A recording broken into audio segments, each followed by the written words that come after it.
السلام علیکم دوستو، آج میں آپ کو بسم اللہ کی برکت کا واقعہ بتاؤں گی۔ کہا جاتا ہے کسی علاقے میں قحط سالی پیدا ہو گئی۔ اس قحط سالی کی لپیٹ میں نہ صرف انسان بلکہ چرند و پرند سب اس کا شکار ہو گئے۔ مویشی مالکان بے حد پریشان تھے۔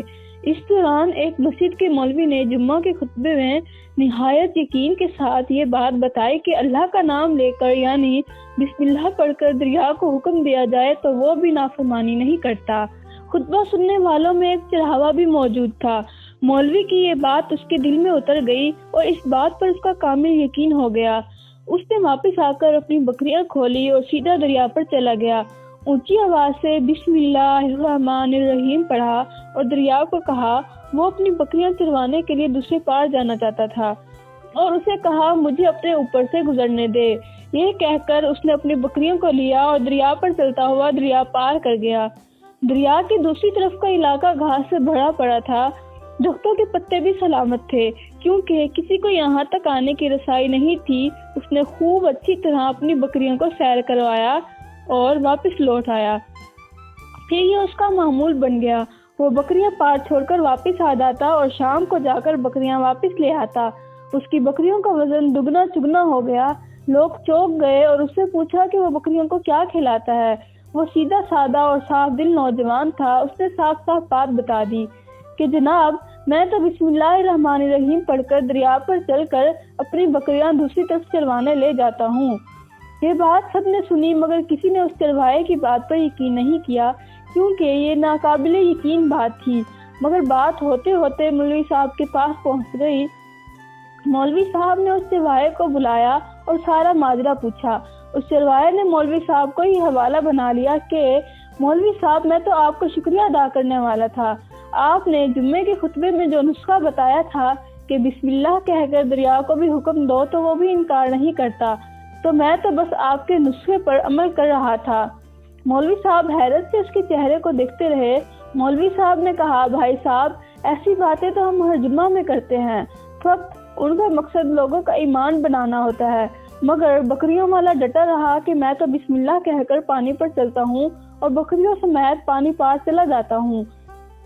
آخر کار مولوی صاحب نے صبح خود یہ تجربہ کرنے کی ٹھانی، جسے دیکھنے چرواہے سمیت پورا علاقہ بھی آ گیا۔ مجمع زیادہ تھا۔ مولوی صاحب نے ایک دو بار سوچا کہ انکار کر دوں، کہیں ڈوب نہ جاؤں، مگر وہ جو مولوی صاحب کو کندھے پر اٹھا لائے تھے اب بھی جوش و خروش سے اللہ اکبر کے نعرے لگا رہے تھے اور مولوی صاحب کے حق میں تعریفیں کر رہے تھے۔ آخر کار مولوی صاحب نے اپنے ڈر کو دور کرنے کے لیے ایک رسہ منگوایا۔ پہلے اسے ایک درخت کے ساتھ باندھا، پھر اپنی کمر کے ساتھ باندھا، پھر ڈرتے ڈرتے ڈھیلا ڈھالا بسم اللہ پڑھا اور دریا پر چلنا شروع ہو گئے۔ مگر پہلا پاؤں ہی رکھا تھا کہ پانی میں گر گئے۔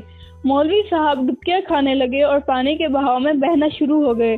لوگوں نے کھینچ کھینچ کر باہر نکالا۔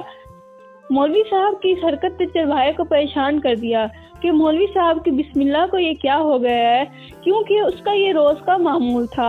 اس کے اپنے یقین میں کوئی فرق نہ آیا۔ اس نے بسم اللہ کہہ کر بکریوں کو پانی کی طرف اشارہ کیا اور خود ان کے پیچھے چلتا ہوا پار چھوڑ کر واپس بھی آ گیا۔ لوگ اسے ولی اللہ سمجھ رہے تھے اور اس کے حق میں نعرے لگا رہے تھے، مگر وہ سب سے بے نیاز سیدھا سادہ انسان تھا۔ وہ مولوی صاحب کے پاس پہنچا اور کہا مولوی صاحب میں آپ کی بسم اللہ کی تعریف سے کافی پریشان تھا، مگر پانی پر چلتے ہوئے مجھے آپ کی بسم اللہ کی بیماری کا پتہ چل گیا۔ اس چرواہے نے درخت سے بندھی رسی کی طرف اشارہ کیا اور کہا مولوی صاحب یہ ہے آپ کی بیماری، آپ کی بسم اللہ کی بیماری۔ آپ کی بسم اللہ کی برکت کو یہ رسہ کھا گیا ہے۔ آپ کو اللہ اور بسم اللہ سے زیادہ اس رسے پر بھروسہ تھا، لہٰذا اللہ نے بھی آپ کو رسی کے حوالے کر دیا۔ پھر کہنے لگا مولوی صاحب آپ بھی کمال کرتے ہو، میں نے آپ کے منہ سے سنا اور یقین کر لیا اور میرے اللہ نے میرے یقین کی لاج رکھی، مگر آپ نے اللہ کا کلام سنا مگر یقین نہیں کیا، لہٰذا آپ کو اللہ نے رسوا کر دیا۔ محترم عزیز دوستو، یہی کچھ ہمارا حال ہے۔ ہماری نمازوں اور دعاؤں کا حال بھی یقین سے خالی ہے۔ امید کرتی ہوں اس ویڈیو میں آپ نے بسم اللہ کی برکت کے بارے میں جانا ہوگا۔ اگر آپ کو یہ ویڈیو پسند آئی ہے تو اس ویڈیو کو اپنے دوستوں کے ساتھ شیئر، ویڈیو کو لائک اور چینل کو سبسکرائب کرنا مت بھولیے اور بیل آئیکن کو لازمی پریس کیجیے گا۔ ملتے ہیں اگلی ویڈیو میں، تب تک کے لیے اللہ حافظ۔